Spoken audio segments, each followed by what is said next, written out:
നല്ല ഇടയനായ കർത്താവ് പച്ചയായ പുൽപ്പറങ്ങളിൽ നമ്മെ കിടത്തുന്നത്, സ്വസ്ഥതയുള്ള വെള്ളത്തിനരികത്തേക്ക് നമ്മെ നടത്തുന്നത് നമ്മുടെ വിശപ്പും ദാഹവും തീർക്കുവാൻ വേണ്ടി മാത്രമല്ല.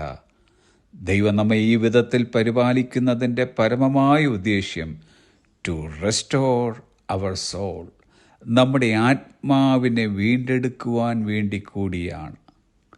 റീസ്റ്റോർ എന്ന വാക്കിന് നന്നാക്കുക എന്നും പൂർവ്വസ്ഥിതിയിലാക്കുക എന്നുമുള്ള അർത്ഥങ്ങളുണ്ട്. മനുഷ്യരായ പലരും തങ്ങളുടെ ശാരീരിക ആവശ്യങ്ങൾക്കായി ദൈവത്തിൻ്റെ മുഖത്തേക്ക് നോക്കുമ്പോൾ ദൈവം അത് സാധിപ്പിച്ചു കൊടുക്കുന്നതിനോടൊപ്പം നമ്മുടെ ആത്മാവിന് വേണ്ടി കരുതുന്ന കാര്യത്തിലും അവിടുന്ന് ശ്രദ്ധിക്കുന്നു. നമ്മുടെ ആത്മാവിനെ വീണ്ടെടുക്കുവാനും നന്നാക്കുവാനും പൂർവ്വസ്ഥിതിയിലാക്കുവാനും കർത്താവ് ശ്രമിക്കുമ്പോൾ നാം അതിനോട് പൂർണ്ണമായും സഹകരിക്കേണ്ടിയിരിക്കുന്നു. നമ്മുടെ ആത്മാവിനെ നന്നാക്കിയെടുക്കേണ്ടിയത് ദൈവമാണ്. അതിനുള്ള അവസരം ആത്മാവിൻ്റെ ഉടയവനായ ദൈവത്തിന് നാം ഒരുക്കി കൊടുക്കണം. But most of us don't take breaks that enable us to restore our souls. എന്നാൽ നമ്മുടെ ആത്മാവിനെ പുനഃസ്ഥാപിക്കാൻ നമ്മെ പ്രാപ്തരാക്കുന്ന ഇടവേളകൾ നമ്മിൽ മിക്കവരും എടുക്കാറില്ല എന്നതാണ് സത്യം.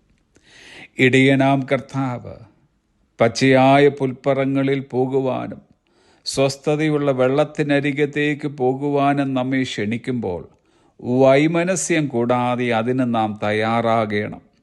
ഒരുപക്ഷെ ചില സമയങ്ങൾ അതിനായി ചെലവഴിക്കേണ്ടിയും ഇരിക്കുന്നു. എങ്കിലും അതിന് തയ്യാറാകുക. കാരണം നമ്മുടെ ആത്മാവ് വിലപ്പെട്ടതാണ്.